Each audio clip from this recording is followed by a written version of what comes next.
Hello అండి, నా పేరు డాక్టర్ మనోజ్ చక్రవర్తి. నేను senior orthopedic surgeon Yashoda hospital సోమాజిగూడలో పనిచేస్తున్నాను. ఇప్పుడు మనం మాట్లాడుకున్న టాపిక్ పేరు గౌట్ అండి. అసలు గౌట్ అంటే ఏంటి? మన బాడీలో యూరిక్ యాసిడ్ అనేది వేస్ట్ పదార్థము. అది మన బాడీ నుంచి వెళ్ళిపోవాలి. ఓకే, అలా కాకుండా ఈ యూరిక్ యాసిడ్ అనేది మన బాడీలో నిలువ ఉండి మనకు బోన్స్లో స్టోర్ అయితే దాన్ని గౌట్ అంటారు. లేకపోతే బాడీలో ప్రోటీన్ ప్రొడక్షన్ ఎక్కువ ఉంది, అంటే ఫుడ్ ఎక్కువ తిని ప్రోటీన్స్ ఎక్కువ ప్రొడక్షన్ అయ్యే వరకు మనకు ఈ యూరిక్ యాసిడ్ అనేది డెవలప్ అయింది. ఇప్పుడు కార్బోహైడ్రేట్స్ ఎట్లా కరిగి గ్లూకోజ్ అవుతుందో ప్రోటీన్స్ కరిగి యూరిక్ యాసిడ్ అవుతుంది. సో ఈ యూరిక్ యాసిడ్ అధికం అవ్వడమే దాన్ని గౌట్ అంటారు. ఇది ఎందుకు అవుతుంది? ఫస్ట్ హై ప్రోటీన్ ఫుడ్ తినే వాళ్ళకి అవుతుంది. అంటే ఇప్పుడు జిమ్ చేసే వాళ్ళు ఎక్కువ ప్రోటీన్ తీసుకుంటారు.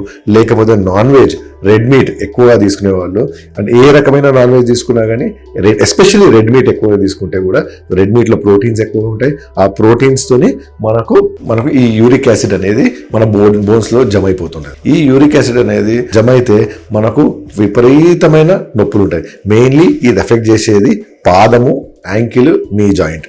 ఓకే, పాదానికి ఎక్కువ నొప్పి ఉంటుంది, పాదం వాసిపోతుంది, స్కిన్ కలర్ కూడా చేంజ్ అయిపోతుంది, స్కిన్ కలర్ రెడ్డిష్ అవుతుంది, విపరీతమైన నొప్పి ఉంటుంది పేషెంట్కి.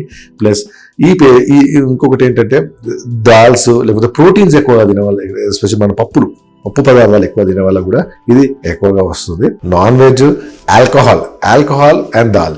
ఆల్కహాల్ అంటే ఏ రకమైన ఆల్కహాల్ కొంచెం తీసుకున్నా ఎక్కువ తీసుకున్నా కానీ ఇది వచ్చే ఛాన్సెస్ ఉంటుంది. అంటే ఆల్కహాల్ తీసుకున్న ప్రతి వ్యక్తికి, ప్రోటీన్స్ తీసుకున్న ప్రతి వ్యక్తికి రావాల్సిన రూల్ ఏం లేదు, కానీ శరీర తత్వం బట్టి ఉంటుంది. ఇది వంశపారంపరం కూడా కాదు. సో శరీర తత్వం బట్టి వాళ్ళకు ఈ యూరిక్ యాసిడ్ అనేది నిల్వ ఉండిపోతూ ఉంటుంది. ఈ పేషెంట్కి లేచి నడవడం విపరీతమైన నొప్పి ఉంటుంది. ఓకే, 2-3 అడుగులు వేయడం కూడా చాలా ప్రాబ్లం అవుతుంది. వీరు వెంటనే డాక్టర్ సంప్రదిస్తే బెటర్. అప్పుడప్పుడు కొన్ని అదర్ మెడికల్ కాసెస్లో కూడా ఈ యూరిక్ యాసిడ్ పెరగవచ్చు. నార్మల్గా ఈ యూరిక్ యాసిడ్ పెరగడం అనేది మగవాళ్ళలో ఎక్కువగా ఉంటుంది, లేడీస్లో తక్కువ ఉంటుంది కంపారిటివ్లీ. సో డాక్టర్ దగ్గర సంప్రదిస్తే వాళ్ళు కొన్ని బ్లడ్ టెస్ట్ చేస్తారు.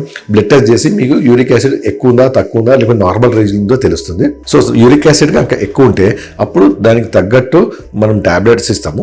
ఒక 1 month 2 months టాబ్లెట్స్ ఇచ్చి మళ్ళీ ఒకసారి దాని బ్లడ్ టెస్ట్ చేయించుకుంటే దాని డోసు మార్చడమా తగ్గించుకోవడమా చేయాలి.